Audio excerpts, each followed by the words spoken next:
अस्सलाम वालेकुम, welcome to Zain speak. आज का मेरा टॉपिक है सिस्टम, ये निज़ाम।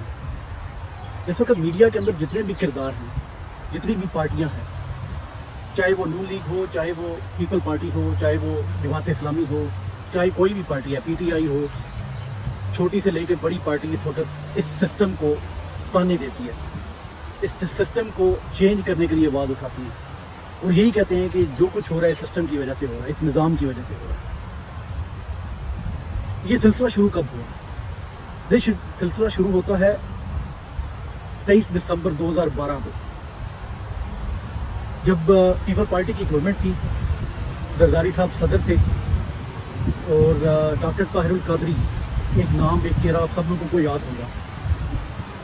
वो बंदा आया पाकिस्तान की सियासत के अंदर, मीनार पाकिस्तान में उसने एक अजीम शान जलसा किया और उस जलसे में उन्होंने इस सिस्टम को ललकारा।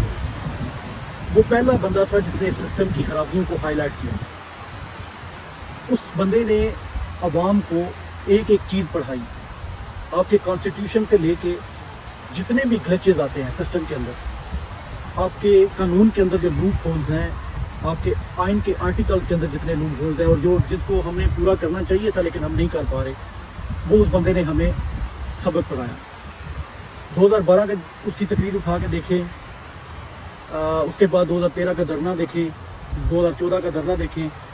वो एक वाहिद शख्सियत थी जिसने पाकिस्तानी कौम को इस सिस्टम के खिलाफ जो जितने भी सिस्टम की खराबियाँ थी उसने हाईलाइट की और वो उसके ऊपर साबित कदम रहा। आज अब अगर आप देखते हैं तो जितनी भी आपके पाकिस्तान के अंदर सियासी पार्टियाँ हैं, वो सब बात करती हैं सिस्टम को ठीक करने की, लेकिन उसी सिस्टम का हिस्सा है, उसी के बेनिफिशरी हैं ये लोग। लेकिन डॉक्टर ताहिरुल कादरी इस सिस्टम से बाहर रह के वो भी 2-3 सीटें ले सकते थे, 5-10 सीटें ले सकते थे। 10 साल का एक पीरियड बनता है, 9-10 साल का, तो वो अपनी पॉलिटिकल स्ट्रगल स्टार्ट करके वो कुछ सीटें निकाल के इस सिस्टम का हिस्सा बन के, जैसे आज 10 सीटों के साथ मतलब ये काफ ने आपको वक्त डाला हुआ है, या सारी की सारी जो सियासत का मरकज़ है वो मुस्लिम लीग काफ बनी हुई है। इसी तरह डॉक्टर ताहिरुल कादरी भी अगर इस सिस्टम का पार्ट रहते और इसी सिस्टम के अंदर रह के काम करते तो वो भी ये चीज़ कर सकते थे। लेकिन वो एक वाहिद बंदा था कि अगर उसने सिस्टम को ललकारा है तो फिर वो सिस्टम का हिस्सा नहीं बना,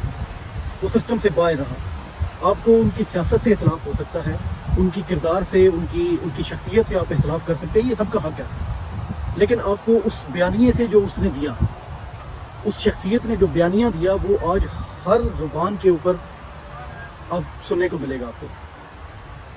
और ये एक बहुत बड़ी कामयाबी है, मैं समझता हूँ कि हमें इस सिस्टम के अंदर जितनी भी खराबियाँ थी वो एक बंदा आज से 9 से 10 साल पहले आपको हाईलाइट कर रहा है, लेकिन हमें उसे समझने में 10 साल लगते हैं।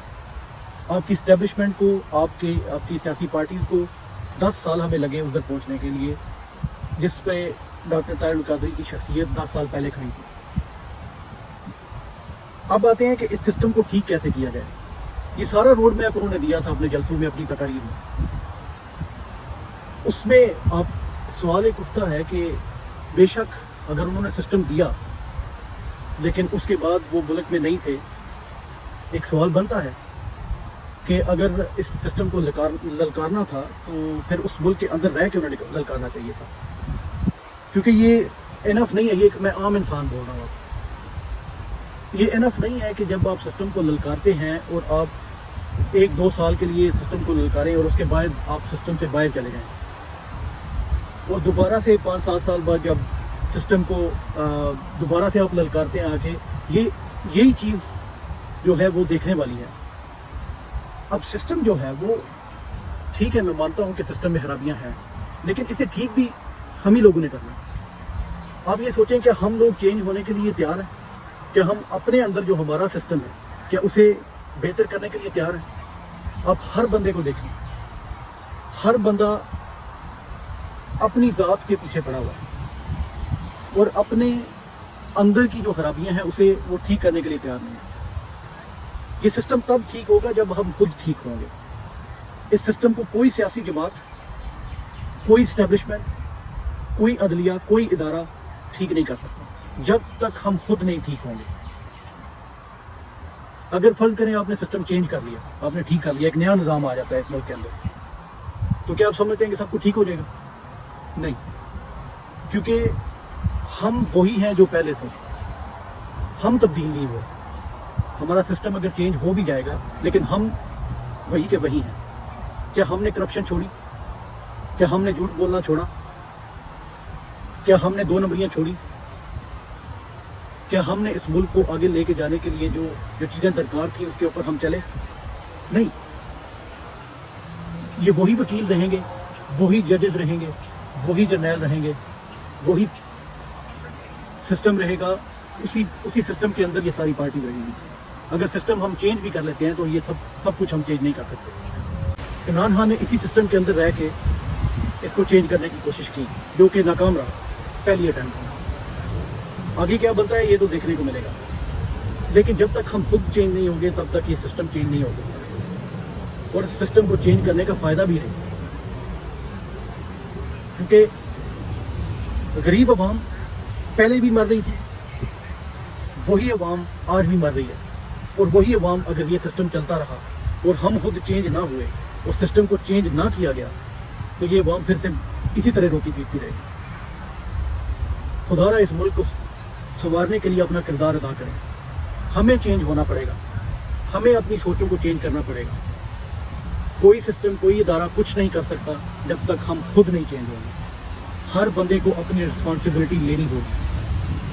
جھوٹ کو جھوٹ اور سچ کو سچ کہنا پڑے گا، سچ کا ساتھ دینا پڑے گا. وہ بھی سمجھتا ہوں کہ اس ملک کا مقدر ایک خونی انقلاب ہے، اس کے علاوہ کچھ ہونے والا نہیں. ہم یہ باتیں کرتے ہیں کہ ہم پیسفل طریقے سے ان چیزوں کو ٹھیک کریں گے، نہیں ہونے والی ہے. اس ملک کا جو مقدر ہے وہ خونی انقلاب ہے. وہ آج آئے، وہ 10 سال بعد آئے، وہ 100 سال بعد آئے، ایک دفعہ خونی انقلاب آنا ہے. اللہ بچا کے رکھے سب کو، اللہ سب کی جان کی حفاظت کرے، لیکن وہ آنا ہی آنا ہے. وہ اس ملک کا مقدر بن چکا ہے. کیونکہ جب تک یہ سارے کا سارا گند ختم نہیں کیا جائے گا اور پھر جو پیچھے بچے گا وہ اپنی سوچیں چینج نہیں کریں گے لوگ، تب تک اس ملک کا کچھ نہیں ہونے والا.